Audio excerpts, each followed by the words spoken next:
Good morning. It's Thursday. It's a Thursday morning, and that means it's time for Scott Ritter and I to talk about all of the crazy things that are going on in this world. Let's talk.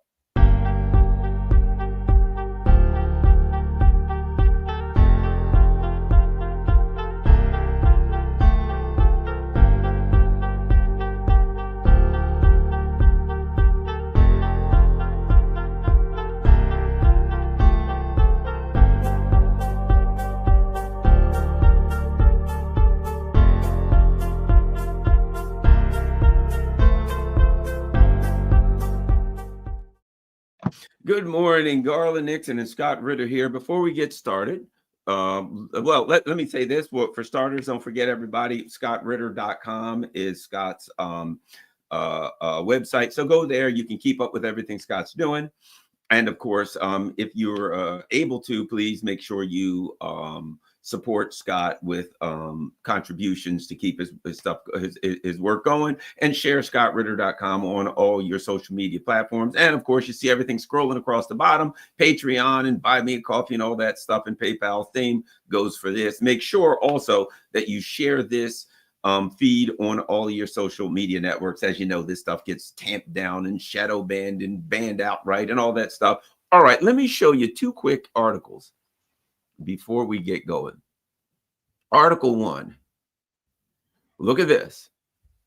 Pentagon open to nuclear response following Putin's threats. Hooray! The Pentagon's open to a nuclear response. Well, that's good news. We wouldn't want the Pentagon to be closed to a nuclear response because, God forbid, the lives of all human beings could needlessly be saved. And we certainly want to stay away from something like that. Let's go to the next one. Here we go. 1 second. And this is another interesting one. Okay, I see what's going on here. There's a screen. The first ever. All right, if I can possibly stop. Oh, here we go. For God's sake. Okay. Well, I like the car. Yeah, but if I could ever actually get. Okay, here we go. Nostradamus rival tells Biden to resign after missile strikes on Russia shows he's not competent. A top pollster, Nate Silver, who turned out to be more accurate than the Nostradamus of U.S. elections, which is Alan Lichtman, which I know Alan Lichtman. I've had dinner with him and his wife, Karen Strickler, before in their home. I could talk for a while about Alan Lichtman. He's a nice guy. He was wrong, but maybe I'll do a video to talk about that. So bottom line is he's saying Joe Biden's competence. The question is competence, Nate Silver. And he specifically said, hey, for God's sake, he says, the sudden escalation in the Russia-Ukraine war after Biden long instructed Kiev to hold back has sparked accusations that the lame duck president is allowing World War III to start ahead of Trump's entering office. Well, here's the thing about it, Scott, before I throw it to you. And that is, I don't for 1 minute think that Joe Biden, there we go, that Joe Biden is a guy, that Biden just himself is the one that individually decided to do that. Not that I don't put it past him, but I do know that Tony Blinken, that the lunatic here at Starmer, that these real fascists, it's time to stop calling them neocons and call them what they are. These fascist Nazis now have gotten together and they know they're in deep trouble. I think also, Scott, they fear if anybody starts investigating these people, the whole gig is blown. The American people will be shocked to their core should they find out what these bastards have been doing for the last 4 years, and they know it. And I think they're like willing to turn over the chessboard. Scott Ritter. Well, I think there is real reason to question the cognitive capabilities of the president of the United States. He's not impressive at all. And, we are talking about one of the most complicated national security problems of modern history, the unraveling of NATO. Wherever you stand on the issue, I can sit here and blithely say, I want NATO dissolved. Well, it ain't going to happen on its own. There's a whole history there. there's relationships.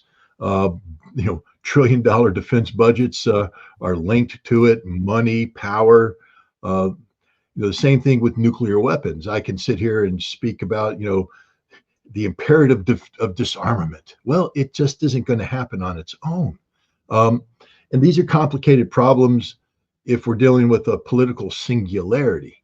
But here we are dealing with them in a moment of political transformation, not just transition, but transformation. There was a vote on November 5th for radical change.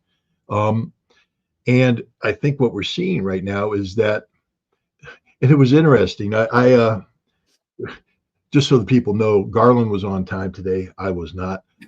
I was chasing a dog that got away in a rainstorm. So I was, but once I got the dog corralled and back in my car, driving home frantically, trying to get here on time, I was listening to the local WAMC is the radio channel. It's an NPR-like public radio station, very, very progressive, very liberal. And they had this show called The Round Table.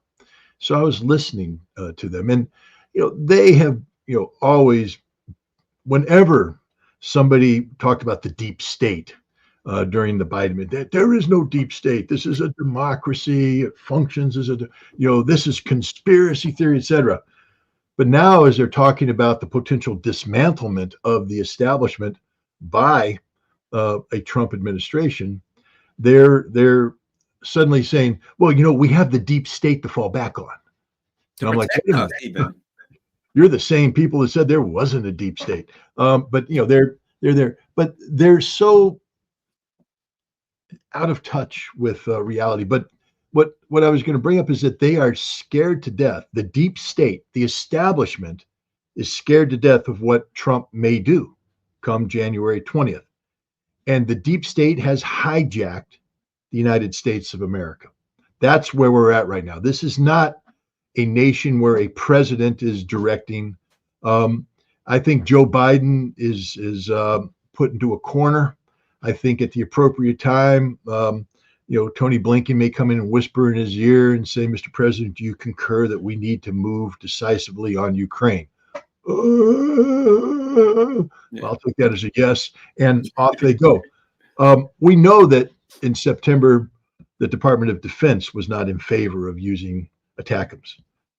We know that Lloyd Austin in Ramstein, with Zelensky present, said this will not change any outcome of the war. This war will still have to be settled through negotiations, and I'm just not going to support this. And we know that Tony Blinken was working overtime to try and get the president to sign off on authorization. We know since the president backed down in September that the British, NATO, France have all been pushing very aggressively to get the United States to change its posture. And after the election, that Tony Blinken has been working with these same people to Trump-proof NATO, to Trump-proof the war in Ukraine, so that when Trump comes into office on January 20th, NATO and Ukraine will be so deeply intertwined that there's no changing the policy. Trump can't change it. The deep state will have captured Trump as a fait accompli. That's what's going on here. And so instructions were given to authorize the ATACMS. What they did, it appears, is that NATO and Tony Blinken have decided that they're going to implement Zelensky's 10-point peace plan, his victory plan. The first phase of the victory plan is just what happened, to cut him loose and let him use these American, British, and French-made weapons, the ATACMS, the Storm Shadow, the Scalp, to strike targets inside Russia. And they went forward because they believe that Russia is bluffing. They believe that Putin is bluffing, that Putin will not do anything. And even some Russians, I remember in certain Russian channels, the Russians are like, the ATACMS is nothing. Putin will just ride this one out. And I'm like, I don't think so. One of the reasons is that Putin specifically said that if these missiles are used, it's an attack on Russia by the nation that owns the missiles. So when the ATACMS is used, it's the United States attacking Russia. Putin doesn't ride that one out. I'm sorry. You don't commit to this and then say, it's not a big deal. America attacking Russia, it's okay. Because the next step is for NATO to extend its air defense umbrella over Ukraine. This is part of the 10-point plan. Understand what's happening here, ladies and gentlemen. Zelensky's 10-point victory plan is being implemented in full, stage by stage. So now if Russia had done nothing, NATO would extend its missile defense shield. And this is inclusive, by the way, in Poland and Romania, of Aegis Ashore, the Mark 41 Aegis Ashore system that's been put in place that we ostensibly did to protect Europe from Iran. But everybody knows it was in there to go against Russia. It was just activated, and Russia just said, "Oh yeah, that's on our target list too now." That's the fact. And then once they extend the air umbrella, guess what comes next? Airplanes. Now we have a no-fly zone. And after we have a no-fly zone, we have boots on the ground. First, they started in the West, then they move. And by January 20th, NATO is fully involved in Ukraine. Ukraine becomes a de facto member of NATO, and Trump is faced with that reality, and you can't untangle that. That is a Gordian knot that's not going to be unraveled. And they believe that Trump doesn't have the mandate to just cut that Gordian knot. So that's the direction they're heading, to call Russia's bluff repeatedly so that come January 20th, there is a fait accompli that Ukraine and NATO are forever attached and it can't be undone. And that now drives the reality of Trump's interface with Putin.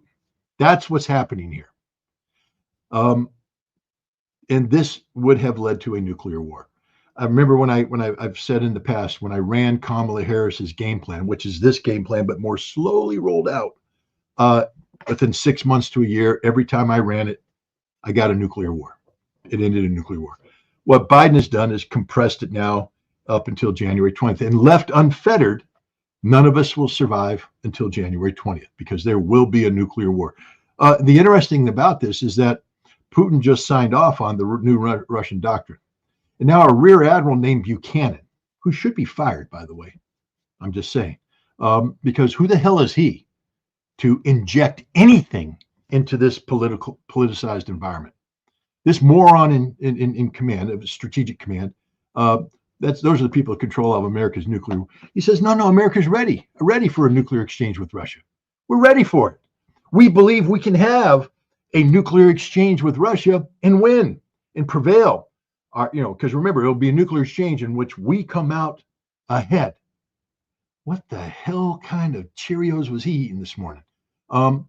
Because first of all, if there's a nuclear war, none of us survive. I'd like to ask Buchanan how he thinks he's going to survive the RS-28 Sarmat. Not one, not two, not three, not four, but about 40 of them coming in, each one with 18, 500 kiloton city killing nuclear warheads. But then remember, there's the Bulava missile coming out of the Russian submarines as a Trident equivalent. It'll come in and take things out. You've got the road mobile Yars coming in with 3 to 4 missiles on each. How are you going to survive that? Oh, and there's Poseidon. It'll just go off outside the East Coast and flood every city, take out the world. Buchanan should be fired. I mean, if I were the commander in chief, unless I ordered him to say this, if he went out there on his own during this extraordinarily sensitive time and make a statement like that, I'd have fired him because he literally is playing with all of our lives with that stupidity of that statement, that the United States is prepared to engage in a nuclear exchange with Russia, which we will win, and we will, of course, hold on to sufficient nuclear power so that we can continue deterrence. Hey, dingbat, how did deterrence work if you had a limited nuclear exchange with Russia? It means it didn't work. The stupidity of this. So we've got idiots in the United States government that are saying we can win a nuclear war against Russia. We're ready for it. We're ready to do it. We're ready to tango. Let's go. And that, then you have, if you're the Russians, remember, we have to look at this from the Russian perspective. Now you have to take a look at Biden's aggressive behavior and say, is he trying to call our bluff or is he trying to provoke a nuclear war? two different things. The bluff is, I don't believe we're going to have a nuclear war. But now you have Buchanan coming out and saying we're ready to win a nuclear exchange with Russia. And then you look at Biden's actions or Blinken's actions, you go, they're provoking a nuclear war, which now changes my posture, which now means, okay, it's going to happen. Let's go. Right. You got to strike first. Yep, bingo. And they will. So now we look at all this, and this is where the Americans need to start to appreciate Vladimir Putin. Everybody expected Russia to respond to this, including me. I thought they were going to hit Kiev. And the Russians, being the trolls that they are, put more airplanes in the air yesterday and flew it towards Kiev than had ever been assembled before. And the United States was panicking, closing the embassy, everything. Oh, and then the planes just turned around. And then last night, Russia did something. This is where you people need to wake up and listen to what I'm about to say.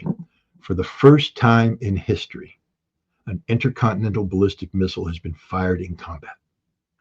For the first time in history, an ICBM capable missile, because the parameters under which this one was fired make it an intermediate range missile, but the RS-26 Rubiège, which was what was apparently used, has always been one of those missiles that, depending on warhead configuration, could either be classified as an ICBM or an INF capable system. And that's why the Russians didn't field it back in 2017, because they would have had to commit it one way or the other. Is it a prohibited system under the INF treaty, or is it going to be configured for ICBM use only? And the Russians looked around and said, America's causing problems with the INF treaty. We're going to hold this thing back in reserve here and wait.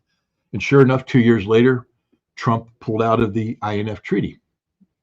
Putin at that time said, but we're still not going to deploy INF capable systems unless the United States deploys INF capable systems to Europe first. We did that last spring. We sent INF capable systems to Europe, participating in a NATO exercise. And then what Putin did is he said, fine, started production of the Rubiège, the RS-26. Vodkin's machine building plant, used to work there. Based upon what I know about that plant, I would assess that they have the ability to produce 6 to 8 RS-26s per month. They started in July. We're looking at between 36 and 40 Rubiège operational now. One of those was fired last night towards Dnipro, depending on whether you fly the Ukrainian flag or the Russian flag. Now, this is a nuclear capable missile, but it also has the ability to be outfitted with conventional warheads. The thinking was based upon the data that was being collected back in 2015, 16, 17 during tests, that a conventional package would be 3 Avangard hypersonic warheads with a conventional package. The Russians did something last night that I think probably took everybody by surprise, including the U.S. intelligence community. And the reason why I'll say, including the U.S. intelligence community, is that the Russians haven't been flight testing this missile. It's already been flight tested back in 2015, 2017. It was ready to come on operational status. The Russians just hit pause. Now the Russians are producing it, but there's been no new flight tests of this missile. And so in the meantime, Russia developed a new warhead package. And it's an interesting warhead package because it is a MIRV, multiple independently retargeted vehicles, 6 of them. But each one of these apparently has 6 large submunitions. So what happened is the Rubiège gets fired. It only takes 5 minutes to fly from Kapustin Yar, where it was, to Dnipro. It releases its 6 warheads, and they come down and release 6 submunitions each, and they blanket this factory, took it out. I mean, we haven't seen the damage yet, but I'm guessing that that the Yuzmash machine building plant is no more. That's the Soviet name. The Ukrainians renamed it. It's a ballistic missile production facility. Ukraine's been bragging about producing its own ballistic missiles, including increased range of a version of the Neptune missile that was used to sink the Moskva cruiser earlier. Well, if they were producing them at USMASH, they're not producing them anymore. Just a little aside, just a little, I guess, arms control humor. Vodkinsk, where the Rubiège is produced, back at the end of the Soviet Union, was in competition with USMASH over, funding and everything. So Vodkinsk and USMASH, the Nadarazi machine building design bureau, was against USMASH competing. And last night, Vodkinsk won because the Rubiège took out the former USMASH plant. But that's a little arms control humor. But the thing here is that by using this system against Dnipropetrovsk or Dnipro, that leaves Russia one more escalatory step. See, if Russia had struck Kiev and taken out Bankova Street, the next escalatory step would be to strike Europe and NATO. Putin has shown that his bluff has not been called. But just in case Ukraine and the West didn't get it, there's one more escalatory step built in where he will take the Rubiège, maybe with a different warhead package, and strike Kiev. And at that point in time, if his bluff isn't called, if people don't think he's bluffing, the next step will be a conventional strike against NATO targets. That's what I believe. And that at that point in time, now it's NATO whose bluff is being called. Is Article 5 really in effect? Will it really come into effect, et cetera? And if it does, then kiss your wife goodbye. You're going to die. And this is the point I want to make to everybody. There is a very good chance. I mean, I've been saying this, and everybody's like, Scott, stop. You're just panic mongering, Scott. Really? An ICBM was fired last night for the first time in history. An ICBM, nuclear capable, fired in a signal by Russia that this is the weapon that we're going to use to kill Europe. We'll kill Europe conventionally first, but if Europe wants to die in a nuclear holocaust, we'll do that as well. Guys, we are so close to this being it, game, set, match, because some senile, dementia-ridden president isn't in control. The deep state has taken over, and they're launching a coup against the American people. The American people voted for something on November 5th, and what they're getting is something totally different. The American people voted for a president who said, I don't want this war in Ukraine to go on. A vice president who said, I'm willing to shut off all the money. And both of them who committed to a policy of preventing nuclear war with Russia. That's the direction the person who won the election and won the mandate said they want to take this country. And now we have a lame duck administration hijacked by the deep state saying, no, we don't care what the American people said. We're going to play this very dangerous game of calling Putin's bluff in the belief that Putin is bluffing. Well, last night he showed that he isn't bluffing. Now, there may be people who say, well, because he didn't use nukes, he is bluffing. I wouldn't push it, but this is very dangerous. I mean, I'm at the point where I'm almost exhausted trying to warn the public how dangerous this is. But guys, you're going to die. If this doesn't change, if this is the direction it's going on, you are literally going to die, and you may not see Christmas. Hopefully you'll see Thanksgiving. But I'm telling you right now, we are on the fast track to hell. This could happen at any moment. What happens if Biden says, call his bluff today? Don't let this sink in. Don't allow this to have time to go on. The deep state saying, got to move, got to move, got to move, got to move. And so Biden says, unleash everything. And they go in just to see what Putin's going to do. And then Putin hits Kiev. And then what? Well, he's bluffing. Poland, next time they fire missiles, we want you to fire your missiles at them.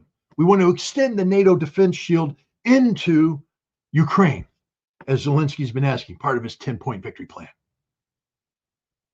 Then Russia starts taking out NATO air defense. Now that's an attack on NATO. And now we got a nuclear war. Hey, guys, this could happen very, very quickly. This is the danger of this. We are literally in the last moments of humanity unless something changes. And that change has to come from NATO, from London, and from Washington, D.C. And there's no indication that they're going to change. Here's the thing, too. There's the only thing, and because I sit there and I look at it, one of the things I think is this. Look, these people are cornered, and they know, man, people have no, I'm convinced of this.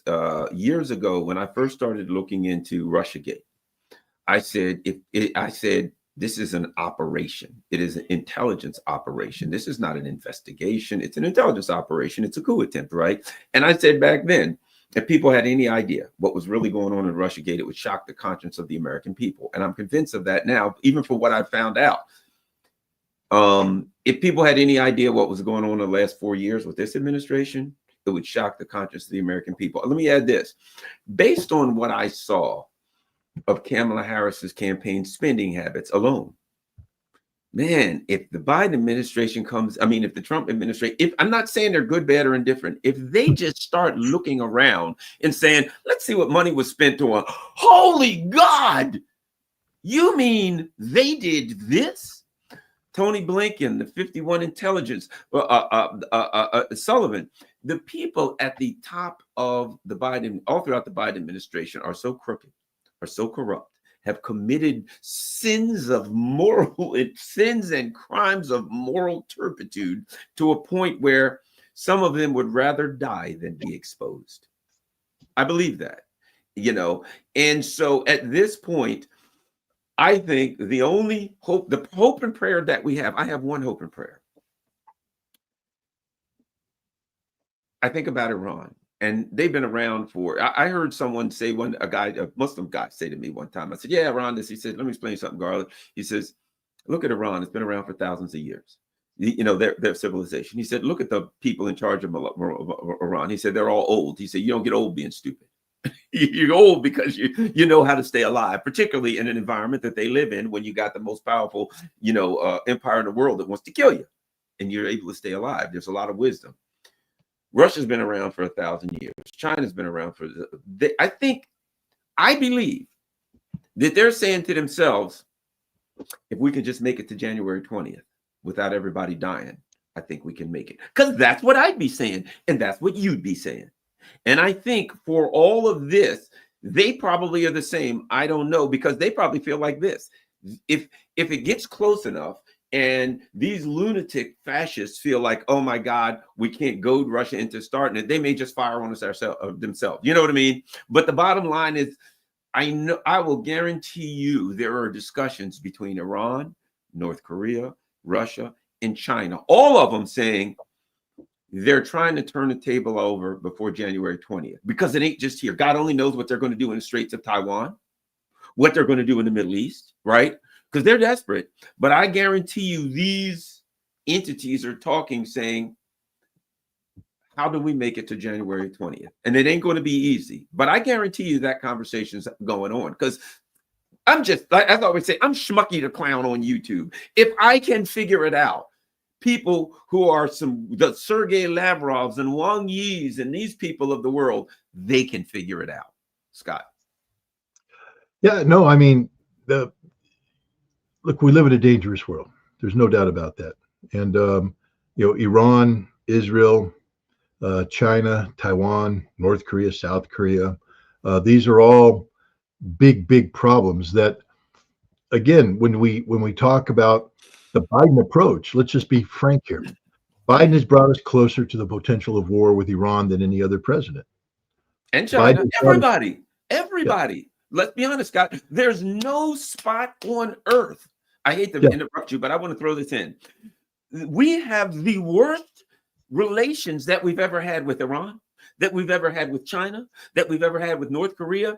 Every place on earth, we have the worst, the most dangerous relations with everybody that we've ever had, to a point where I woke up this morning saying, no Democrat should ever be in charge of this country again. Ever. I'm against outlawing parties, but I ain't far from being there. Anyway, go ahead, Scott. No, I mean, let's just take a look at China. When Trump left office last time, we were in the midst of a trade war with China. But there was no talk about a shooting war. It was a trade war.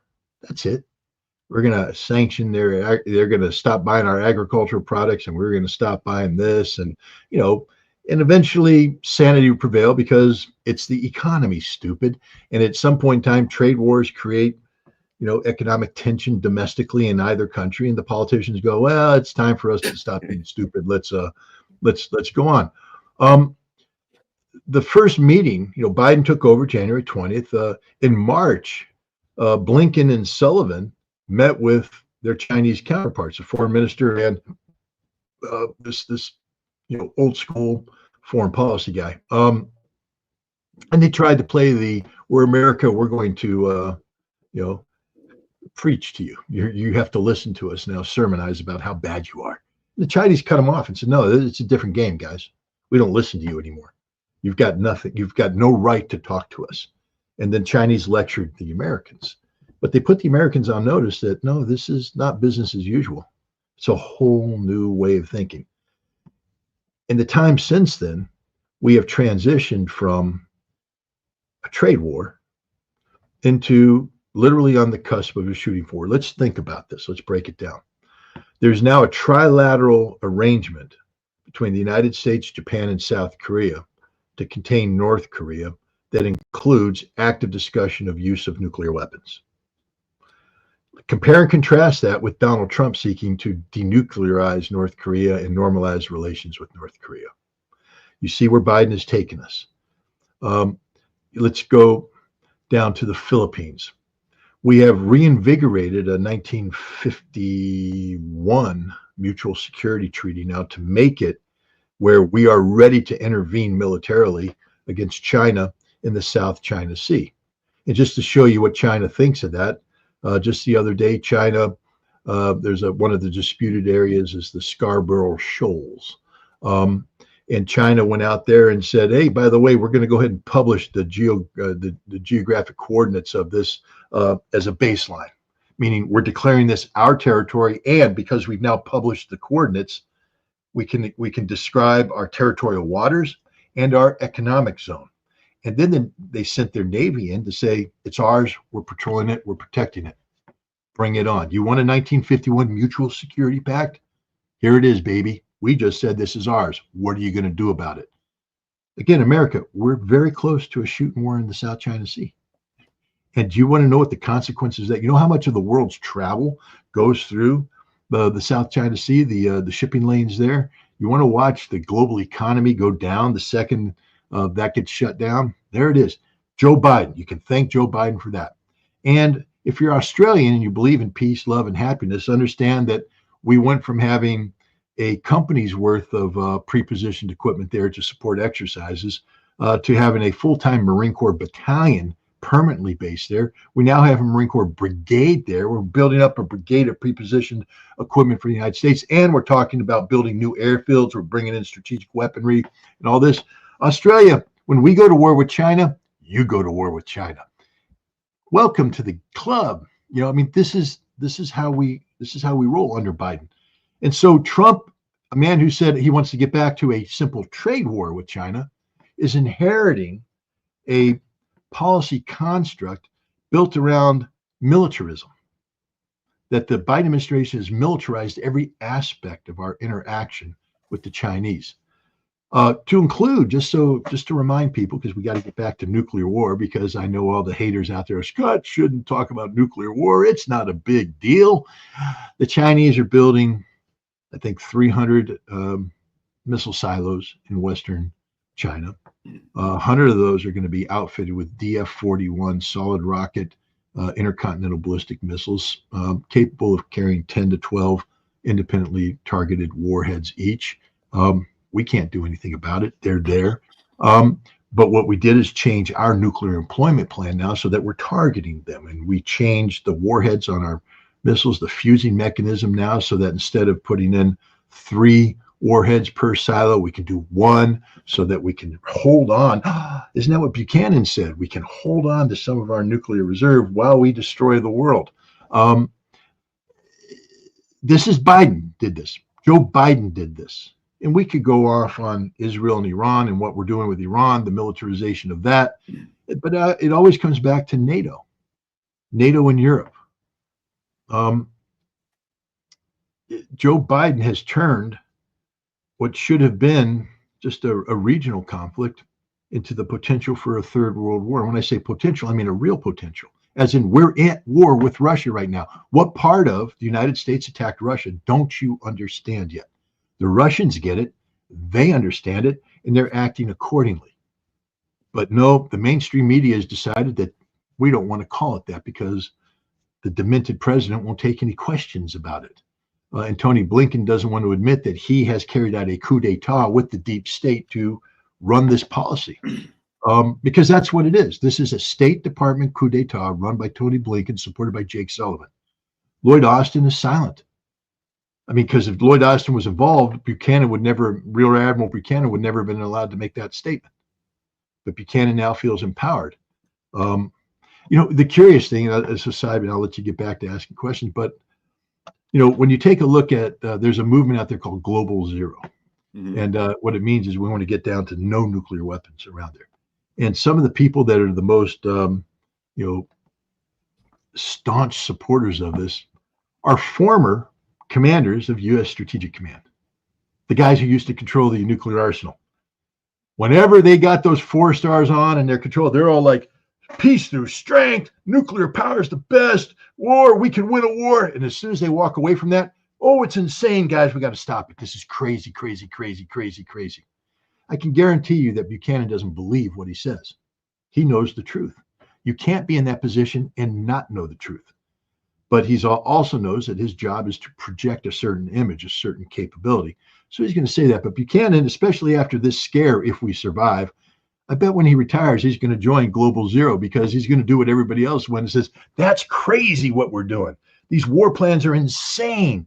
There's no way we can win. It automatically leads to the destruction of the world. This is why so many former strategic command, commanding officers are supporting global elimination of all nuclear weapons because they know the truth. The truth is we can't win a nuclear war. We just all die. And once we begin that process, take a look at who helped Annie Jacobson write her book. Read in the front all the people who advised her. They're all the ones who wrote the war plan. And they all say the exact same thing. Once it starts, it can't be stopped. I'll say it one more time.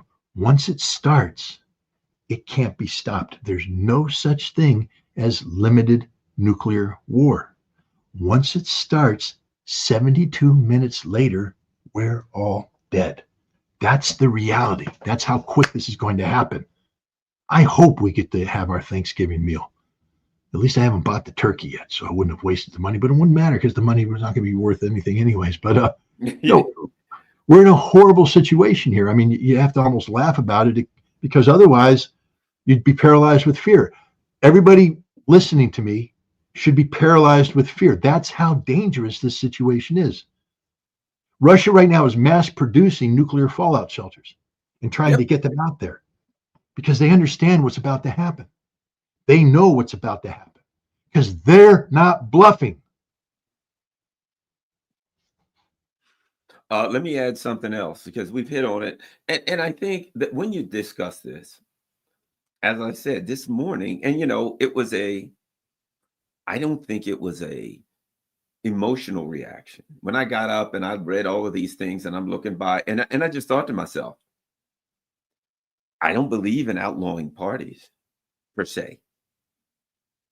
I had to add that caveat. I can't see how I can look at this and say any Democrat should ever run this country again. And I'm a guy who, I got my issues with the Republicans. Do not get me wrong. Yeah, I'm an independent. I've had it with both parties. But I looked at this and I'm like, China just said the other day, Taiwan is they just reminded them, Taiwan is our red line. What did China just do? Just days ago, they said, these are our red lines. Don't screw with our red lines. And I believe the reason they did it because they see what's happening in Russia and they understand the desperation of these lunatics. And I think China said, look, we're going to lay out our red lines too. Let me show you something. As if things aren't.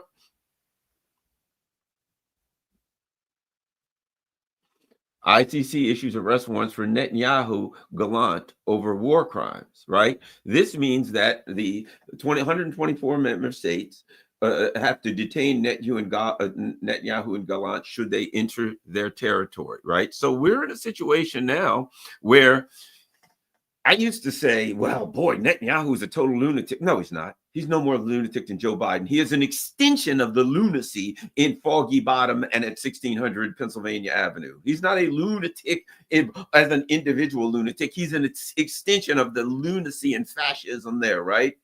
So now you got Netanyahu and his people backed into a corner saying, oh my God, it's all, we're done. We're screwed. We're losing the war. We're getting pummeled by Hezbollah.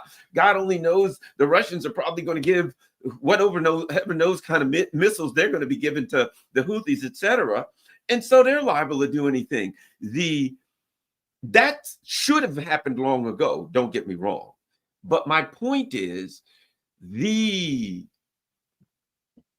absurdity, the preposterous nature of these fascists in Washington, D.C. has created like the perfect storm. And as we get closer to hoping and praying to make it till they get out of the door, everything they have touched has turned into disaster on a level that we couldn't even have imagined. And now we've got the Israel, which should have happened based on what Israel just bombed Syria and killed like 50 or 60 civilians yesterday.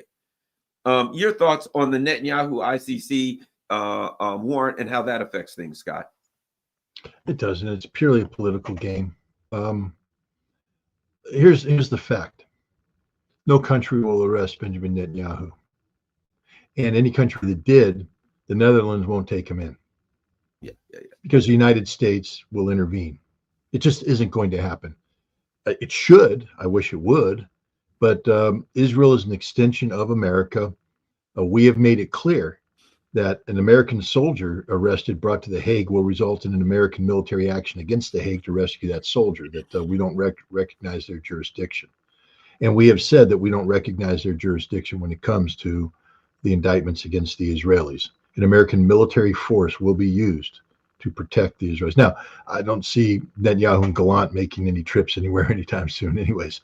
But let's say Netanyahu does fly to the United States.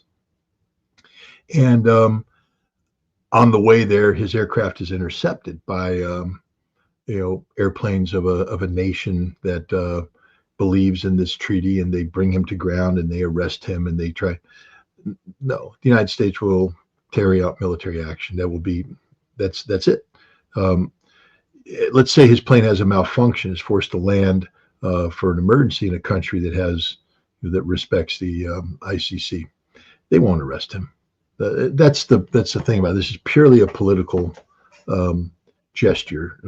There's no danger whatsoever of Netanyahu ever having handcuffs put on him by the ICC. The bigger danger is having handcuffs put on by the Israelis, because they are taking a long, hard look at him as a criminal on a number of fronts. But I don't waste too much time on this ICC thing. I see a lot of pro-Palestinian people out there celebrating this, and I understand where they're coming from.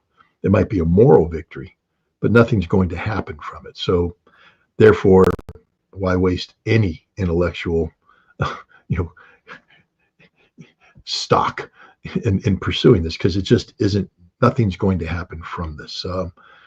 It'll create interesting political sides, all of which, in my opinion, distract from the bigger issues at hand, which is, how do we stop a war with Russia? How do we stop a war with China?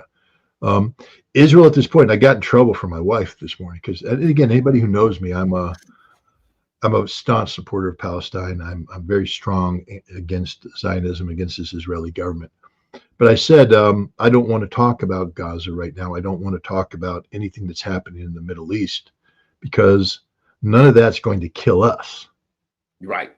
What's happening in Ukraine is going to kill us all. And my wife pushed back. She said, well, from the Palestinian perspective, it doesn't matter, does it? They're dying right now in a Holocaust.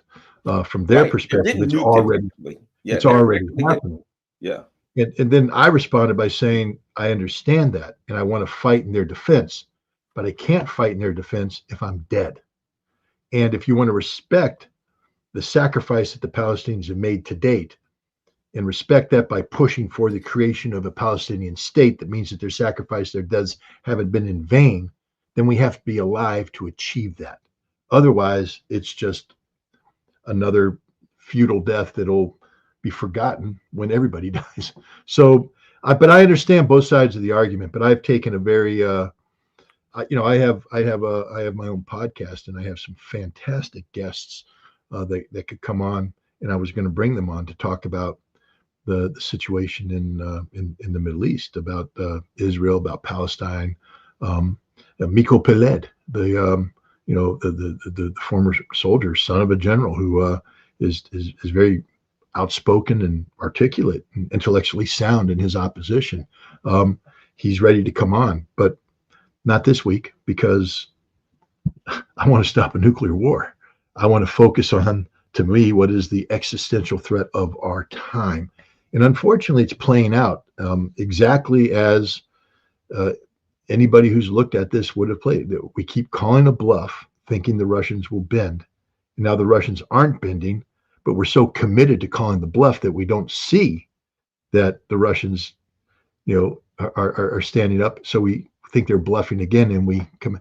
And at some point in time, it will become painfully obvious. And I just pray that it's not, that at least give us one or two chances for waking up before the nuclear weapons start flying.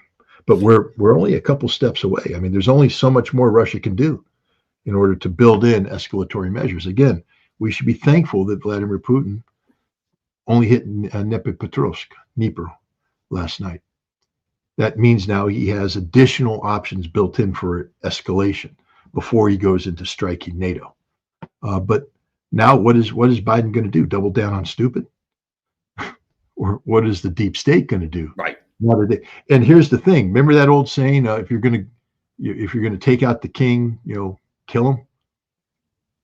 There's a coup taking place right now. Literally, the Democrats, the deep state is carrying out a coup d'etat right now in Washington, D.C. to deny the mandate to Trump that he has won in this election.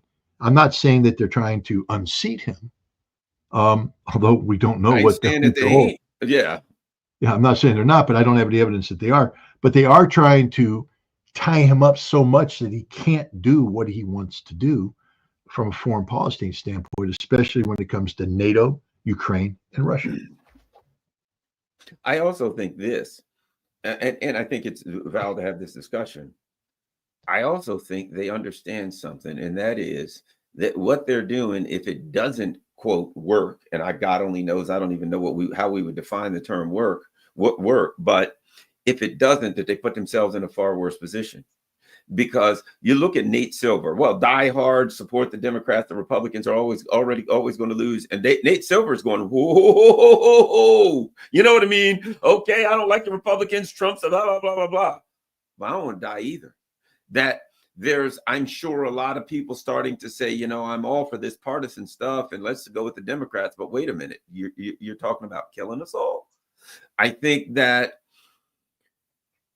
if they don't, they're creating, I put it like this: if I'm Donald Trump and the Trump administration, I'm saying, oh my God, they're far worse than we thought. If in some kind of way we do make it, and I'm going to use this phrase, anybody feel free to use it, the race to January 20th. If we somehow do win the race to January 20th and we get there alive, holy crap, we really got to act to get these people out of the way. My God. So now they're creating a dynamic where Scott Ritter, you and I, Garland Nixon president, Scott's vice president, secretary of defense, whatever you want to call it, right? And we somehow get through this in January 20th. We're like, oh my God, we're sweating. We're going to sleep for 2 days because we haven't slept for 6 weeks. And then we're saying, we got to clean this mess up in a hurry because these people are too dangerous. You know what I mean? They're creating a dynamic where, and not just Trump, but people who had supported them for their entire lives are waking up to the reality that this is pure fascism. And if you've ever studied towards the end of the death of the Third Reich, the temporary shelving of the Third Reich from the looks of things, but towards the end, Hitler and his people were saying, well, we've got to, women and children everybody's got to fight. And if they all die, then they weren't sufficiently patriotic. It was at a point it became, all the people in Germany, the entire country, so what if it all dies? It gets to a point with fascists that we could care less if all of our people die. For the cause. That's even better. We all die for the cause. Hooray. And I think that there are people now who are waking up to that reality who weren't. I think a Lloyd Austin or somebody or some people like that could resign walk away and say, oh, this has gone too far, could go to Congress and say, hey, look, guys, I don't know who you support, but you're about to die if you don't do something. Anyway, your thoughts on all of that, Scott? Just throwing some thoughts out there for intellectual conversation. No, I mean, let's get back to what we were talking about here. If we're right, and I'm assuming that you agree with me when I say that the deep state is carrying out an active coup d'etat right now, not a passive one, an active one. They are making the grab. And remember, I've talked about this before. I've told the story about going to the INF treaty reunion a couple years ago, and the Biden sent the head of his arms control group, and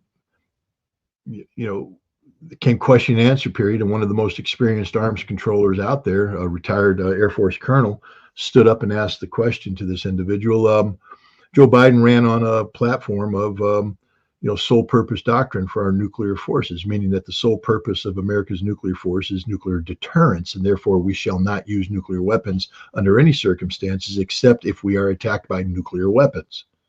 He said that's what he said, and it's one of the most rational policy positions one can take. Obama ran on it for 8 years, didn't do anything. I'll tell you why he didn't do anything as soon as I tell you why Joe Biden didn't do anything.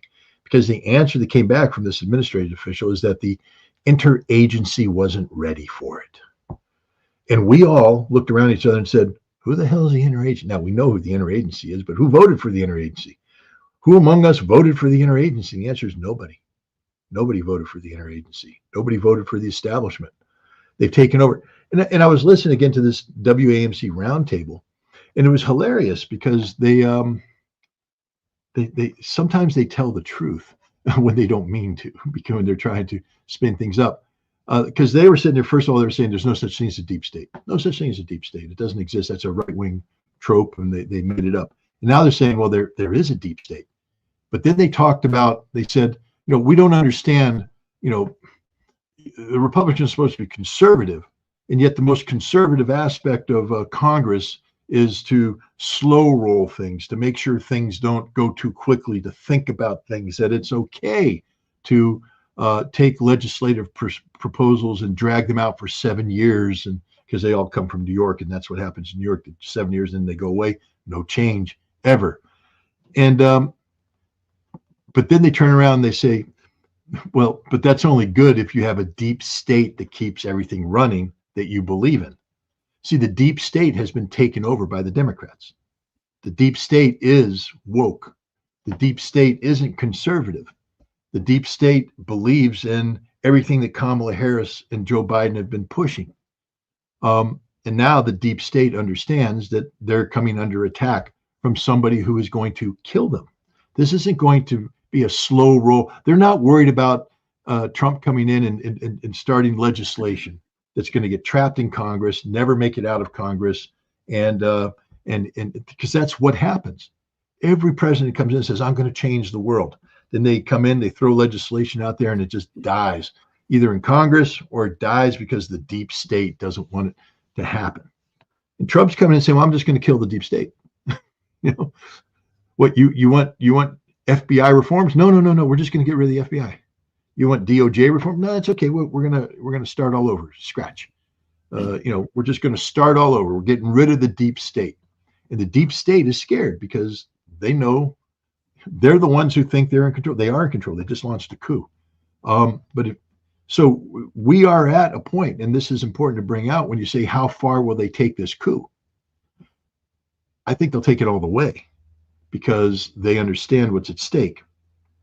They've gone for the king, so you have to kill the king.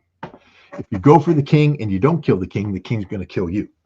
And so, right now, Trump is looking at this. Everybody's looking at it. They realize that they're gunning for them to either deny certain people to come in, slow roll Trump, kill the Trump administration, whatever. That's the deep state. They're not elected. They have no inherent powers, just their permanent existence. And they realize that if they don't do something, they're going to die come January 20th. And so this is an existential struggle on so many different levels. It's existential between the U.S. and Russia, but the U.S. is now defined not by the democratic intent as expressed by the people on election day, but by an unelected mob, a deep state that says we don't want to yield to the will, to the mandate of the people. So we're going to do what they're doing. And this is dangerous. They're taking us down the path of a nuclear conflict with Russia. And it's very, very frightening. And let me show everybody this with all great respect. This was on Judge Napolitano. And let me say this, I recommend everyone, Judge Napolitano, I've met him and talked to him, a wonderful guy. Back in the day when I was at Fox Business, he had a show there. I used to see him sometime. Love the judge. He had Scott on regularly. So if you haven't watched Judge Napolitano's stream, I suggest you go there. I suggest that you subscribe, and it's one of the best that you can possibly find. But this was on it the other day. This is something, after I saw this video, I said, well, let me search the internet. One of the things I try to do is try to see what they're hiding. Man, good luck finding this, because they've hidden this one, behind the wall and put bricks and plaster over it, right, when it comes to online. But let's watch this. I think it's important. Today, under Joe Biden, a global conflict between nuclear armed powers would mean death and destruction on a scale unmatched in human history. It would be nuclear Armageddon. Nothing is more important than avoiding that nightmare. We will avoid it, but we need new leadership. Every day this proxy battle in Ukraine continues, we risk global war. We must be absolutely clear that our objective is to immediately have a total cessation of hostilities. All shooting has to stop. This is the central issue. We need peace without delay.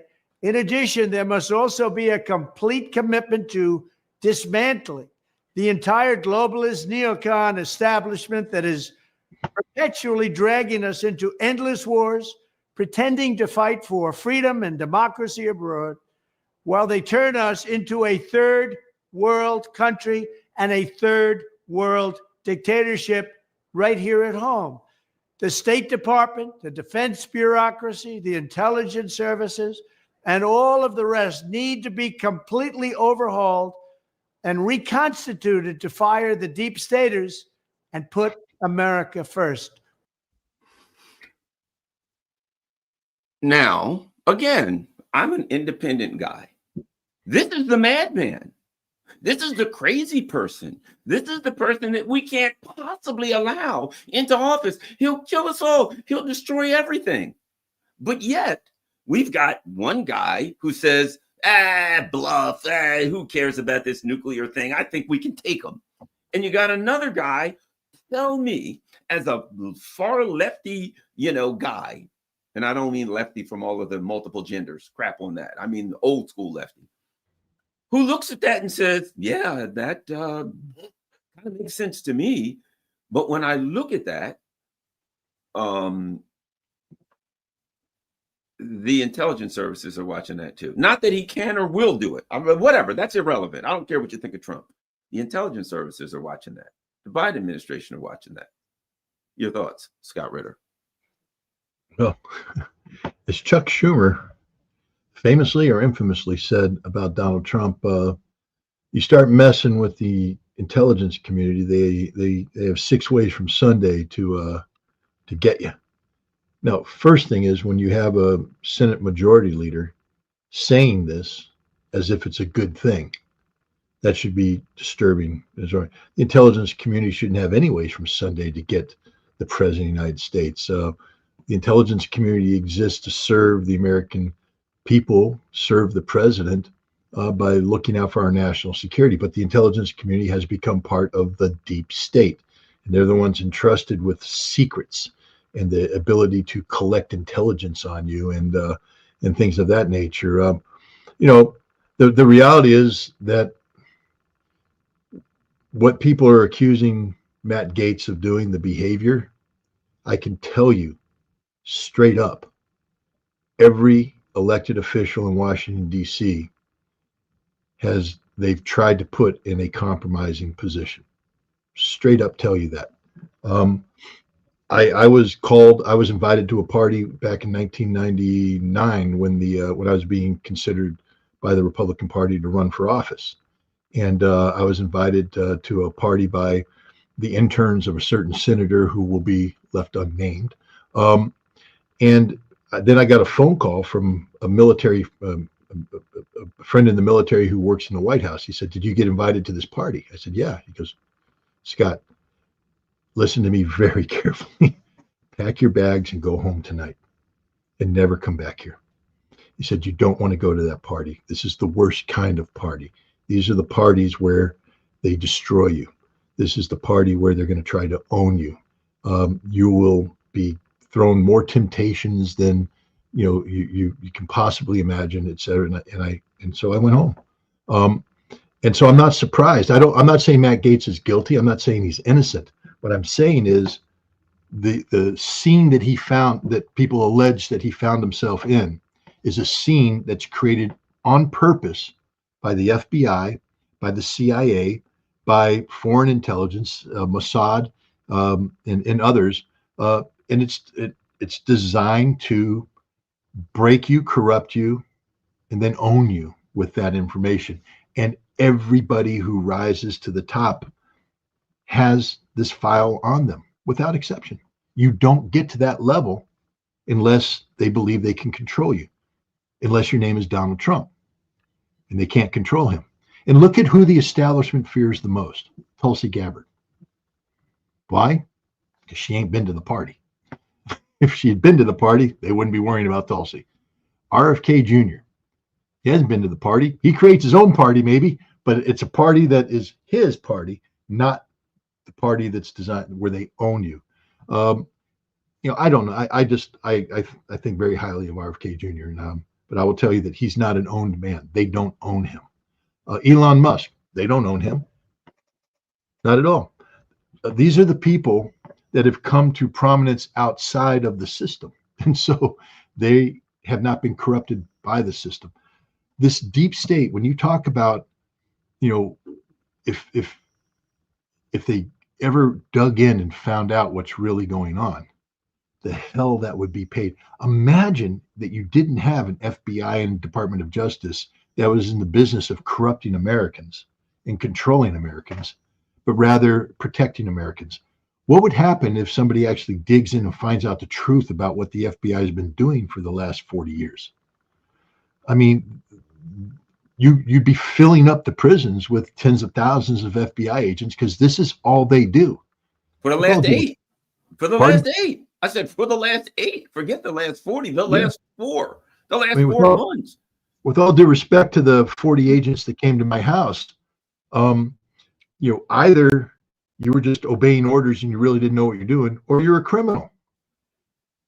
If you signed off on the probable cause statement to that judge, you know you were lying.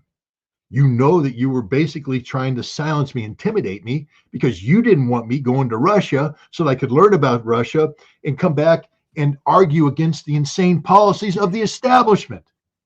You see, everything that I represent right now and speaking out against nuclear, it's against the establishment. The establishment is now, they are scared, not because of me necessarily, but you have a president coming in that isn't of them and won't be controlled by them, who recognizes how bad they are because he survived the first term. He knows what happened. He said so much to Joe Rogan. He said, I wasn't prepared to govern when I came in. And so I had to turn to the establishment to staff my team. And so the establishment came in and took control of me. He's learned that lesson. He's building a team that can't be controlled. And the establishment is panicking right now. Absolute panic. And we've been saying the same thing over and over again, but there is a coup d'etat that has taken place. Joe Biden is no longer the functioning president of the United States. And it's imperative that somebody does something about this. We have, in the United States, the Republicans have a majority in the House of Representatives. Begin impeachment proceedings. Expose this. Now, it's going to go to a Senate that, who knows what they're going to do at trial, but the Senate will have to take it. And in the trial, maybe you can start exposing things. But what you need to do is put the establishment on the defensive. Right. Don't let the establishment be able to proactively come out here and dictate the terms. They're creating a war with Russia to distract you from the fact that they don't want to leave power. So something has to happen. We have to deal with that issue. And I don't know if that's going to happen. Hell, the Senate can't even come in and stand up for, traditional Republican values. I'm not saying that they're good, but I mean, what do you stand for? You're going to let the Democrats, who are lame duck, stack federal courts because of you decided you didn't want to show up to work. They're just not taking this seriously. I don't think there's enough Republicans that are recognizing that there has been a coup by the deep state, and it's leading us to a war. And the deep state, let's call it out. Who is Tony Blinken? Hillary Clinton's person. Who is Jake Sullivan? Hillary Clinton's person. So now we know what the deep state is. The deep state is that part of the bureaucracy that came into power because when Clinton came in, he purged the Bushies, purged them. Okay. When George W. came in, he didn't recognize the enemy. He put his people in political positions, but he kept the Clintonites in the deep state, who then solidified themselves. And then when Obama came in, he dug in deeper, got him in permanently. And Trump was a prisoner to this deep state, and Biden came in and empowered them even more. The deep state, the establishment, is a progressive democratic machine that has not been voted on by the American public. And Trump recognizes this. And the people that he's nominated recognize this. And they're going to go to war against this. And the deep state's not going to go gently. So we're looking at, this conflict here that drives that conflict out there. It's all related. And add this, because there are people in the chat. Trump's this, Trump's bad. It to some extent, it isn't really that much is about Trump. It's about, let's say he would or wouldn't do everything that we think he may or may not do. The level of liability for their criminal activity is so high for the Biden people in the deep state that they can't afford to take that chance. Here's something else. Some parties in Germany are starting to make real noise about Nord Stream. They're starting to say we need a UN investigation in the Nord Stream. For all they know, the people in the Trump administration may say, well, we're not going to stand in the way of that. They don't know that. They may very well, they may not. What happens if people get pissed in Europe and Trump's in and the Biden team would interfere, but Trump's like, screw Europe, I'm sick of these. And some of the noise in Germany starts saying, we got to look around. For God's sake, the Americans are disengaging. And that means that people are going to start turning over rocks, and under it, they're going to find that the German government was complicit in this attack, and we'll be facing a rope around our neck, or a friggin', the hordes will be showing up at the gates with pitchforks. And so the whole machine in Germany, the Annalena Baerbocks, the Keir Starmers, who have been involved in these kinds of unthinkable things against their own constituency, notwithstanding whether Trump will or won't do anything, are horrified at the thought now that, holy crap, if the people in the UK find out that they have been impoverished, and a friend of mine was in London recently, he says, I couldn't believe what I saw. You know what I mean? If the people in Germany, France, find out that they've been impoverished deliberately, and that their people met with these, and they're, we got to do this or that. Well, our people are going to be, screw that, who cares? The whole cabal, their lives are in danger. Everything they do and stand for is in danger. It's not just in Washington, D.C. that there's fear and horror of the potential. Again, the people in there that are saying Trump is won and he's part of the established, notwithstanding whether that's true or false, the fear and concern about the potential, just like our fear right now and concern is about the potential for nuclear war, hoping that it doesn't happen. They have the potential for a nuclear political nuke hitting them. Scott. No, you're 100% correct. There's going to be a nuclear bomb. Again, I mean, it's all speculation right now. We don't know. Certainly. Trump. I read the comments and I'm not supposed to. And there's a lot of people out there saying that I've drunk the MAGA Kool-Aid, that I'm somehow in the Trump cult. You guys have no freaking clue who I am, if that's what you believe. All right. I don't like this guy. I really don't like him as a person. I don't know him as a person. They say he's a good grandfather. He says he's a good father. That may be, but I don't like him, the callousness. I don't like the fact that he makes fun of disabled people. I don't like the fun that he makes fun of, John McCain, not because John McCain is a good guy. He's not. He's worse than Trump, but he mocked John McCain's military service and denigrated the fact that he was a prisoner of war who behaved honorably as a prisoner of war. I mean, you just can't. You can't do this if you want to be the president of the United States. You can't badmouth judges who are of Hispanic descent and call them Mexican judges and all this. You can't do that. That's not right. It's just not. This has nothing to do with what he did on the bus and what he said on the bus. I don't care about that. I mean, I do, but I don't. I care about the man who wants to be the commander in chief and how he feels about the Constitution, how he feels about basic governing principles. I'm not a Trump man, but I have said we need a revolution in America. That's the only way we're going to get the change. The deep state is too deeply entrenched. We were falling victim to the duopoly. There was no difference between the Democrats and Republicans at the end of the day in the way they governed. Trump is bringing a revolution. It ain't going to be pretty if it happens. He's not going to be the knight on a white horse, but the chance we have of having the revolution is only happening because of Donald Trump. And I recognize that. The other thing is he won an election. That changes a lot. Because now we're not talking about the theory of change. We're talking about the reality. He will be the commander in chief. He will be the president of the United States. And he has a mandate given to him by the people. So however I feel about him is irrelevant. I want America to succeed. I want him to succeed because I love my country.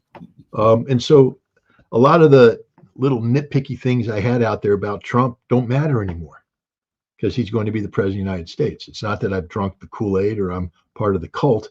I'm an American citizen. I said the same thing about Joe Biden when he got elected. And you guys know my history with Biden. I don't like him. I hate him. But I said he's now the president of the United States. He's the commander in chief. His failure will be America's failure. I need him to succeed because I want America to succeed. And I pushed for Biden's success. He failed. And now we have a deep state coup.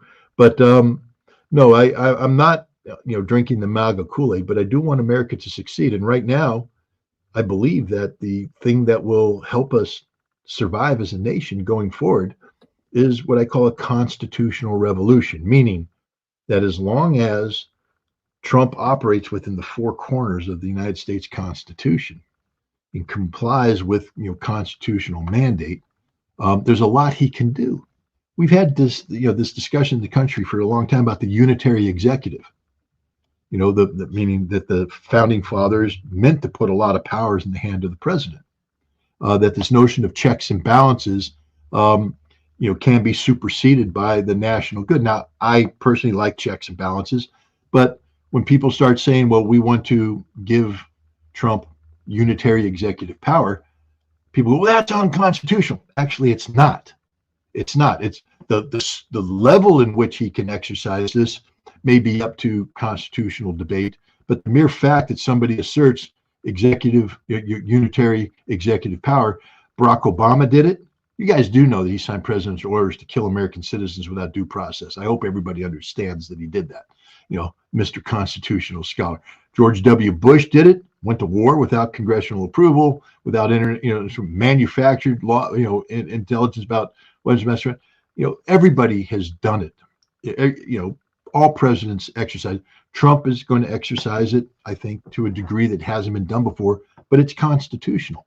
And as long as Trump abides by the Constitution and the changes that occur don't fundamentally change the structure of the country, we have a Congress, we have a judiciary, we have an executive. I'm all for it, but we need a revolution. The deep state is not constitutional. The deep state operates outside of the framework of the constitutional. I'm not going to call it unconstitutional, but it is, there was a term that was used, like a-constitutional, meaning that it doesn't, it exists regardless of the Constitution. And it governs without the constraints of the Constitution. And the revolution needs to kill it. And that's what I'm hopeful for. Yeah. And I think what people don't realize is people are like, Trump's going to make sweeping changes. We are in a position where it don't even take sweeping changes to make, you know what I mean? We are so far over the top that a few small changes. One of the things I think they're horrified about Tulsi Gabbard, the deep state, probably their biggest, one of their biggest, there's so many of them. One of the reasons I think they're horrified about Tulsi Gabbard is this. They come in and they tell the president, whatever, a bunch of bullshit and lies, right? Oh, we've got to act on this because this guy's going to do this and he's losing in North Korea, whatever, right? And so as long as they can keep the president in this zone of bullshit, I'll just call it that, where he's acting on deep state narratives instead of the truth and reality, it makes it easier for them to steer the direction of this big ship. What happens if Tulsi Gabbard or whoever gets in and they actually go to the president and they say, here's the story. This is what we're dealing with right now. And it's true or even close to true.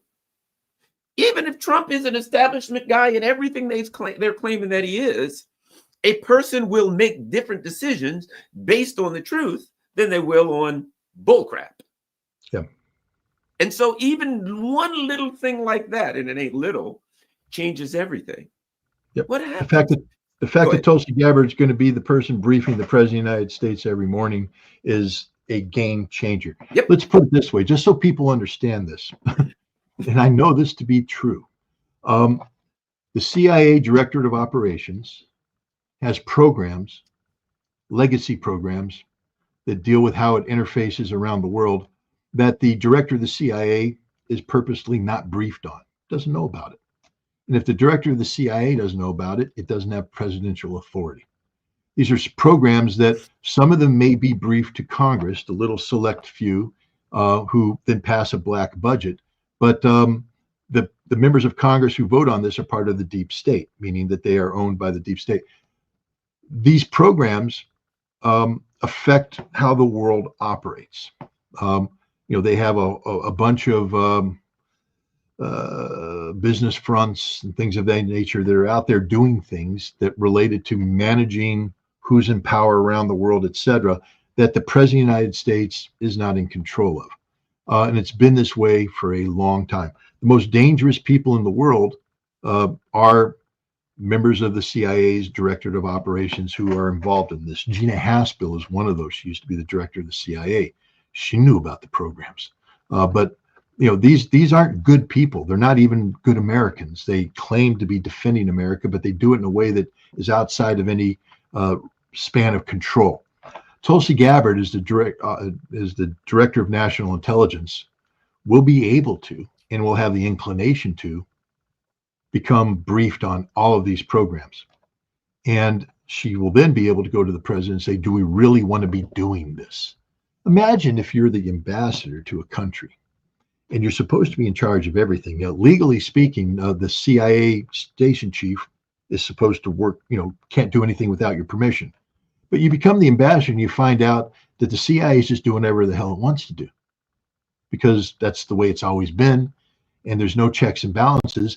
And you're trying to implement a policy direction given to you by the State Department and in conversation with the president, because you're the ambassador, and the CIA station chief is in all your meetings taking notes, not to help you, but to undermine you, to go out there and do things to undermine. This makes the CIA a direct threat to the United States of America.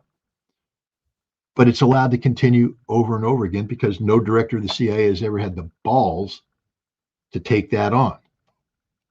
Tulsi Gabbard does, and they're figurative, but she has what it takes to clean up. And at the same time, the institutions that would be used to intimidate you domestically, the FBI, Matt Gaetz has the balls to take them down in the Department of Justice. We are looking at a real potential to do some serious house cleaning in the national security state, which is the muscle of the deep state. And Tulsi Gabbard's the person to do it, and that's why they're scared of her. Did you see who's the Indian lady that was running for president? Nikki Haley. Yeah, Nikki Haley. Suddenly she's come out. Yeah, and I made a tweet that I'm not so proud of. I said a woman scorned, because Nikki Haley thought she was going to be in on the administration and she didn't get the invitation. And now she is so pissed off that Tulsi Gabbard got the invitation. And she's just out there, but Nikki Haley is the establishment. She is the deep state. And that's their response.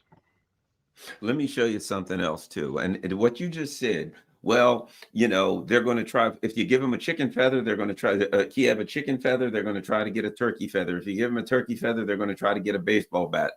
Look at this, Scott. I want you to explain, what do we need to know about tomahawks? Right? This was a given. So, hey, can we use ATACMS? Yeah. Well, let's face it. They fired a bunch of ATACMS and Russians shot them down, which people know. Okay. Ukraine asked Biden for tomahawks, Tomahawk cruise missiles. Ukrainian officials are reportedly planning to demand that Washington send Tomahawk missiles. I don't know if it's the Ukrainian officials that are actually asking that, or if the Biden administration is saying, yeah, tell them you're asking for Tomahawks now. These are used for nuclear attacks. You fire a Tomahawk at Russia, they have to assume, first of all, it can only be fired by the U.S. with no help, nothing. There would be no assistance whatsoever. This would be the U.S. firing Tomahawks, which is a nuclear capable missile specifically used for nuclear attacks at Russia. Russia would then have no choice but to assume that this was a nuclear strike. Scott. I don't know why I said that. I just freaked out for a minute. Maybe he's not as smart as Russell Dobiel. I'm not. But no, this isn't something new, though. I mean, actually, Zelensky's made this request directly to Lloyd Austin, and Lloyd Austin told him to pound sand. You're not getting a Tomahawk. It's just not conceivable. This, though, let me put it this way. If Russia failed to respond to the ATACMS attack, if Putin hadn't blown up Dnipro with RS-26, the next thing would have been the delivery. First of all, we would have given, you'd see free reign of the Storm Shadow and the Scalp. And then we would have delivered the joint standoff weapon, which provides a little bit more range. And it would have been moving in that direction. And once you start saying it's okay to strike in, then the question is deeper and deeper. Because what will happen is Russia will pull its resources back. And then Zelensky will say, you've already said it's okay for me to strike this deep. But now the thing that you said it was okay to strike here is located here. I need something to reach there. And you create a logic chain that leads to if not the Tomahawk, the United States working with the Ukrainians to develop a domestic Tomahawk. Right now, the Ukrainians, and this is why the Dnipro attack, I think, was so important. The Ukrainians have been trying to build a version of their Neptune missile, and it has long-range strike with precision guidance on it. And there's no way they could build this on their own. So what's happening here is that I believe Germany and in Great Britain have been working with them to incorporate technologies that are associated with the Taurus missile. This is one of the reasons why Schultz is not so anxious to give the Taurus missile, because I think Taurus components are being provided to the Ukrainians to develop this extended range Neptune missile, which will have Tomahawk-like range, but it'll still be constrained by the issue of guidance and who provides the information on the guidance and how it's controlled. And Russia, I think, has taken that off the plate for the moment by taking out the facility where this work was being done.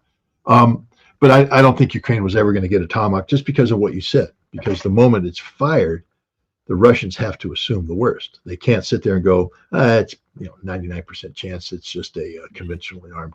They have to say, wait a minute, it's an American provided system, and maybe the Americans have put a nuke on there and they're doing a decapitation strike or something like that. So yeah, no, this is a dangerous it's a dangerous request. I think the good news is that the United States is never going to give in to that particular request. The bad news is we are inclined to support developing long-range missiles that will achieve a tomahawk-like effect on behalf of Ukraine. This is part of that dangerous ladder of escalation that's taking place. Scott, before we go, one quick thing, and I think this is important. It doesn't have to be quick. It's up to you, and I know you're on board with this. What do you think? I always like to say, you got to give people, what is it? I've heard this. My dad used to say this, the cure for fear is action, right? What do you suggest to people that they need to do right now? The people, we got 5,371 people right now. And I would say to this, everybody, that means everybody out there who has an X account, a Facebook account, whatever, there should be 5,371 posts of this particular episode so that we can multiply this and people can see this and get scared because they need to be scared. What do you suggest that people can and should do now to act in a way to try to hopefully prevent nuclear war? If you have a member of Congress who is vocal on this issue, contact them and get them to become even more vocal. Double down, write letters. Op-eds, maybe? Op-eds to your local newspaper? Op-eds, I mean, if you can place an op-ed, that would be useful. If you have an X account, write a good X post and get it out there. And stuff. Two, if you are a supporter of MAGA, we need to get Trump engaged.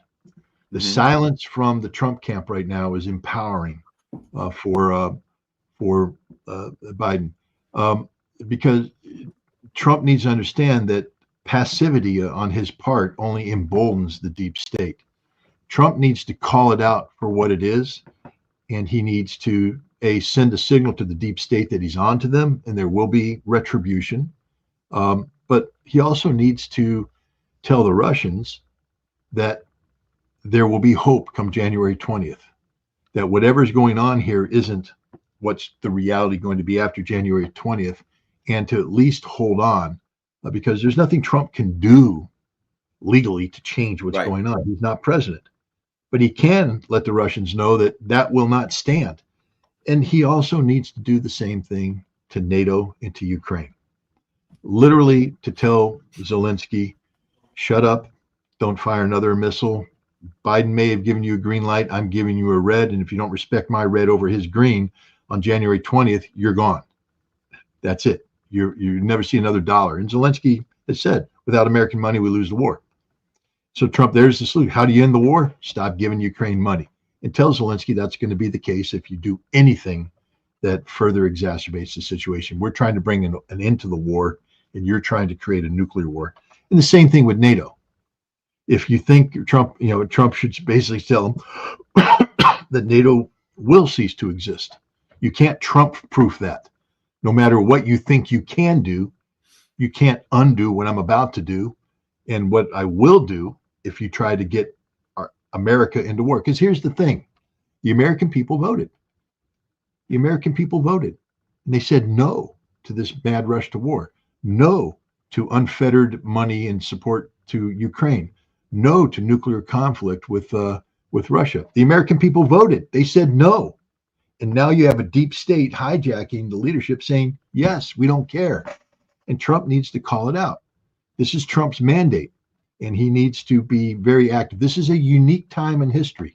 We've never had a situation where an outgoing administration has sought to undermine an incoming administration to this degree. The closest we came to it is George Herbert Walker Bush to Bill Clinton, where the Bush administration, to prevent Clinton from normalizing relations with Iraq, made sure that as Clinton was being sworn in, American jets were bombing Iraq, so that it was a near state of war. So that happened. But and then, I think you saw the same thing the Clintons did, petty things like clog up toilets and do things when when George W. Bush came in, but they didn't seek to actively undermine the administration, to sabotage it, to carry out a coup. This is unique what's happening. And as an American, it's fundamentally un-American. I mean, I'm like everybody else. I was sort of down on American democracy for the long time. I believed that we had a duopoly. It didn't matter. But I made a decision, and you saw it on September 28th at the Kingston rally that Gerald Celente put on. I initiated what I call Operation Dawn. And it was all about saving democracy. It was all about making your vote relevant. And I decided that for me, the issue would be stopping nuclear war. And people can say whatever they want to say. I will say this: of all the candidates that were running for office, only one campaign responded, and that's the one that won. And so when people want to say, well, it didn't do anything, no, I think Operation Dawn was empowering and played a very important role. Everybody knows that op-ed piece that RFK Jr. and Donald Trump Jr. wrote. They're aware of it. It resonates. That's because of this. That's because of Dawn. That's what triggered it. That's initiated it. Now we have to move on. But my point is, the American voter mattered. The American voter mattered. The American voter said, we want change, and they voted for a candidate that's going to give them change after everything the establishment threw at that candidate failed to bring that candidate down. I mean, again, I'm not the biggest fan of Trump, but my God, this man survived everything, including an assassination attempt that should have killed him. I'm not saying divine intervention, but had his head been any other configuration, he'd be dead. It wasn't, a botched assassination attempt. The dude took a kill shot. Yeah. And he had it until Trump inexplicably moved his head. Hey, look at that. That's it. But the lawfare, all the court cases, everything trying to destroy him economically, destroy him in terms of his reputation, to imprison him. All of this was all done by the deep state, by the establishment, and it failed. And the American people, the majority of them, voted for this guy. This is American democracy in action. This is about, when people say my vote doesn't matter, tell that to the tens of millions of people who voted for Donald Trump to achieve change. Now, Trump still has to live up to that potential, but the potential is there. This is the first real change candidate we have had in a long, long time. Well, I'll say this. I've told this story many times. I had a young person say to me, a young Black woman, I don't like Trump. The country that she originally came from, he called my country a shithole country. And she went on about 5 minutes about how much she liked Trump. And I said, really? She says, I'm voting for Trump. After all of this long soliloquy about how terrible Trump was, she said, I'm voting for Trump. So when people are in there putting Trump's bad, Trump's this, I think a lot of voters, I can say this, in the Black community, I talked to a lot of people who voted for Trump. They didn't think that Trump was like some saint. They didn't vote for a saint. They didn't think he was the best politician. They disagreed with Republican policies in a lot of ways, right? But they looked at their options and they made a calculated decision. I can go this way or that way. I don't like that way. Don't really like this way. But it's a whole lot better. I always go back to Malcolm X when he talks about the field slave. And if somebody came to the field slave and said, hey, you want to run away? And the field slave looked at it, dogs will be chasing me. I won't have food, no place to sleep, but my life is hell. Any place is better than here. I think Donald Trump, for a lot of people, was any place is better than here. And if they heard one or two things from Trump, I've heard people say, because I ask people who I know, I call them the clothespin voters that put a clothespin over their nose and voted for Trump. Do you think Trump's going to be able? Nah, but maybe he'll do something different. Yeah, maybe he'll do something. They were just looking at it saying, the economy's crap. There's war everywhere. These people are idiots. Yeah, he looks better than that over here. And they made a calculated decision. And I think now they're seeing, you know what? I think I made the right decision. And I say what we got now is, this is what I'm going to call it, the race to January 20th. That's where we are now.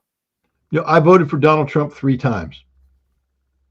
Not because I like Donald Trump, not because I support Donald Trump, but because the first time my other option was Hillary Clinton. That wasn't going to happen. It was Joe Biden. You The got the second same time- thing you're getting now. Yeah. Second time, my option was Joe Biden. If you know my history of Biden, that ain't going to happen. And the third time, it was Kamala Harris. And I think the majority of Americans went, that ain't going to happen. So I agree. There's people out there that if the Democrats had given them any choice, a good choice, Donald Trump wouldn't be president today. Right. They'd have took it. A But sane they choice. didn't. Just a sane. All they All wanted you was needed- sanity. That's right. But instead, they put a candidate up there who never successfully went through a primary. She was empowered only, I call her a DEI candidate. I apologize if I insult anybody on that because, but she wasn't qualified to be in any of the positions that she had. And now they wanted to make her president, and she couldn't even act appropriately. I mean, Barack Obama turned out to be one of the greatest con jobs in the world, but he could act. I mean, my God, He was a I smart believed in guy. Barack Obama enough to vote for him. I went, okay, Barack, you convinced me, buddy. I'm voting for you. Turns out I was wrong. I mean, he was a con man, but he was articulate. He faked us out. Man, they couldn't even Kamala Harris couldn't con anything. She was just awful. But it shows you the power of the deep state that so many people voted for her anyways. And they believed that they could take a person with lower approval ratings than Dick Cheney, and they believed that within 3 months they could take that person that was a laughing stock and turn that person into the second coming of Eleanor Roosevelt or something, and we're all going to go, oh, we got to vote for her. That's how much confidence, that's how deluded they are. And ultimately they couldn't do it. I think really there needs to be, not that we'll get that, one of these march on Washington, D.C. style, you know what I mean? How they bring in the stages and the speakers. I think the MAGA people, that people need to put together something like the Rage Against the War Machine, but not like that really. I'm just saying, I don't even mean that. I mean, somebody needs to put together something in D.C. where they have speakers and all that, and they simply say, no nuclear war. We want that needs to happen. Stop that crap. ASAP. Go ahead. My daughter, I have twin daughters, and I love them both. One is very conservative, she's MAGA Trump. The other one is very liberal, progressive, and I'm not saying she was Kamala because Kamala wasn't liberal or progressive. Kamala was fake, but she bought into the Biden administration and all this kind of stuff. And when Trump was in office the first time, if you remember the summer of George Floyd, and remember the big demonstrations outside the White House where they're trying to surround the White House, and Trump, made his march to the church. She was at the vanguard of the group there at the gate. I remember watching the drone overhead, and I was watching the cops on the horseback come up and the cops maneuver around, and I called her up and I said, get the hell out of there right now. They're getting ready to come at you. She's like, no, Daddy, we believe. I said, get the hell out of there. The cops are ready to come now. Move. And as soon as she moved, the tear gas started wafting in. She got a whiff of it, but at least she got out of there and didn't get arrested. But my point is, we need that right now. We need to surround the White House, surround Congress, surround the Pentagon with patriotic Americans who say no to nuclear war. No, there will be no nuclear war. That's it. We just reject it. We reject what you're doing. It doesn't mean that you're not supporting Ukraine. If you're supporting Ukraine, though, and you tell me that the price we have to pay is a nuclear war with Russia, I can't be on your side. But I can stand side by side to someone who says, I support Ukraine, and I don't. But we both agree that there can't be a nuclear war. No to nuclear war. This is what we have to do as Americans right now, is make our voice heard. You're not going to get support from the mainstream media. The whole coup d'etat with Kamala Harris took place because CNN decided it needed to happen. MSNBC decided it needed to happen. Look what's happening to them now. MSNBC is getting ready to, Comcast is going to jettison them from the NBC lineup because it's done. I mean, you have people talking about they're going to buy MSNBC because it's finished as a brand, as an institution. CNN's getting ready to dump all of their high price tag people because they can't afford to do it anymore. They're fundamentally broke. But we're not broke. This video is going to be seen by 500,000 people by the time it's done, maybe even more. If I go on Judge Napolitano, that's a 500,000. Right now, this issue is so freaking hot that we're going to have millions of people see this thing. And if there's organizers out there, I'll work with you. Garland, I think you would Same work here. with me. Absolutely. But this is, we don't need to bring in politics. We need to say this is about saving America. This is no to nuclear war. That's it. There's no other message. No to nuclear war. We don't want nuclear war. And I think if we got 1 million people out there, it couldn't be ignored. But we have to say no to nuclear war, one way or another. We need everybody to come together and just say no to nuclear war.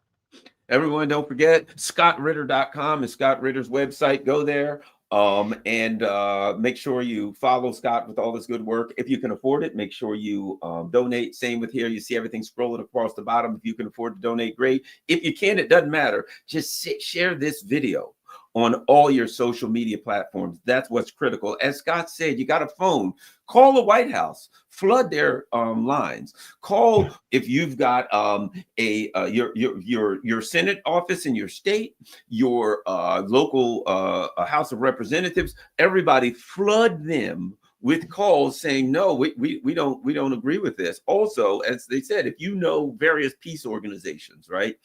Whoever they are, call them and say, look, guys, what are you guys doing? We need to get together. We need something in DC ASAP. We need a major march to bring millions of people in to say, no, we don't want to die in a fiery nuclear blast. So thanks a lot, everybody. As I said, follow Scott, follow me, subscribe to this. And thanks a lot, everybody. Scott, thanks a lot. Any final words? No, just say no to nuclear war. I mean, I just have to laugh. I shouldn't read the comments, but yeah, I do it too. So don't. I mean, I'm sitting there looking at it, and y'all just. I mean, you don't have to support what we say 100%, but there's so many people out there that are treating this with less than the seriousness it needs to be treated. And thank God we have enough people who do take it seriously, and we'll save your ass too. Yes. When we stop nuclear war, we're going to save your ass too. But, man, you're not making it easy. All right. All right. Thanks a lot. All right, everybody, share it right now. X, Facebook, Instagram, Telegram, you name it. 5,000 and some people need to share this video ASAP. Thanks a lot. We're out.